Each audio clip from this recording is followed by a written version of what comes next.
Hello and happy Wednesday, August 12th. Welcome back to another exciting edition of Rate Desk. I'm your host, Michael Thomas, here to talk about multifamily interest rates and other news. First, jumping to the markets today. All three indices are up, closing in the green for the session. Based on news that seems more or less more positive than negative regarding some economic data. And then, of course, hopes that the vaccine really helped kind of move the stocks up and close in the green. Jumping on over to the U.S. 10-year Treasury yield, we've really seen an increase from where we were midpoint last week. Last week, if you recall, we were at the 55 basis point range, 0.55. We just closed today at 67. That is 0.67 basis points. That is a 12 basis point move. Definitely significant from just about a week ago. Now we're also seeing the crude oil futures up in the $42 barrel range. It's another positive trend to see. And we are continuing to see very low multifamily rates. So let's talk about those. Jumping on over to the 223F FHA insured mortgage. We're seeing that rate at 227. That's 227. And hey, if you are in my age bracket, you might remember there was a show called 227.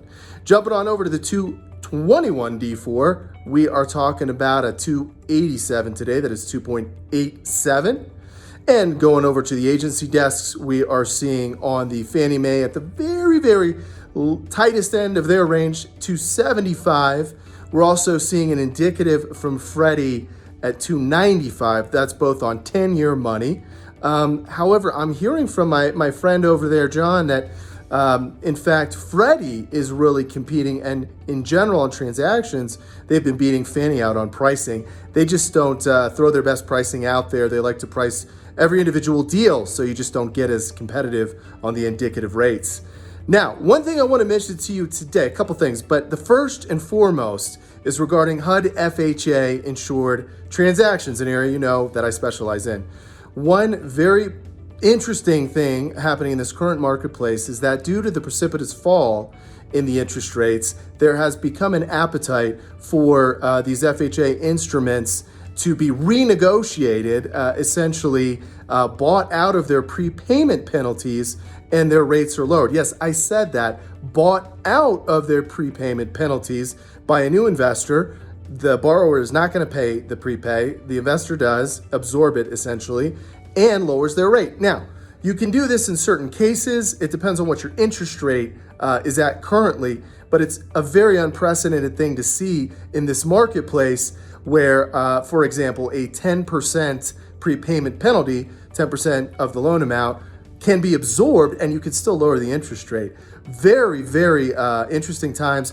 You know, I think it can be equated in a couple different ways, but one in particular is the reaching for yield that we're seeing in the marketplace. Investors are so hungry for yield that it makes sense for them to pay a premium in order to get an FHA insured mortgage, which is really thought of in line with a U.S. 10-year Treasury in terms of the fact that it's a highly secure instrument. It's not as liquid, but it's highly secure, and therefore they're able to get a better yield. So they will pay money to do that. Interesting times if you've got a HUD FHA mortgage. Even if you think you're too early in the life of your prepay, I encourage you to examine that because we are in definitely unprecedented times. A couple other things I want to speak with you about today. One in particular has to do with jobs. Okay, jobs are very important to everybody, important to our economy, our small businesses, everyone in our communities, and it's also very important. I think you'd agree with me on this. Is the rental housing owners very important that your people that rent there have jobs? It does help pay the rent. So one thing I just want to mention as an area of opportunity I see that could be improved. I think most people would agree with me when I say this. Customer service. Hello. Remember when we used to have customer service? You know, it feels like a long time ago that the 1-800 numbers, you really could get somebody that you felt like you were being helped by. You know, companies globally started to think, hey, well, you know, we can certainly get cheaper labor offshore. We're going to just go ahead and do that. But let me encourage the companies that have done that, strongly consider hiring in America and building customer service centers here. We need them very much, and people need jobs, and customer service is a job that can be retrained. relatively quickly compared to some other jobs. If you're coming out of retail, if you're coming out of restaurants, you can be trained on a customer service job, and let's say, probably be up and running in a couple weeks. So there's a huge opportunity there. Now, companies might not want to do this because there's a higher cost to hire people here and all that. Trust me, you are going to make that money back, because most companies today have taken the cost-cutting measure. Therefore, it's very, very difficult to find companies that have excellent customer service. It's important.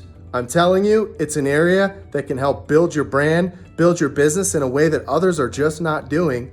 And as a result, I know there's higher turnover with customers, and they've got to acquire new ones and all that stuff. Not to mention, people just get frustrated. So that's my suggestion. If you could do customer service jobs, people can train those jobs at home before even workplaces are opened up again, office buildings are open again. You can do a customer service job from the comfort of your own home. So that is my thought of the day. Hey, maybe it's my thought of the week. I guess it is, because this is a weekly show. So that's my thought of the week. Thank you all for tuning in to another exciting edition of Rate Desk. I am your host, Michael Thomas, signing off.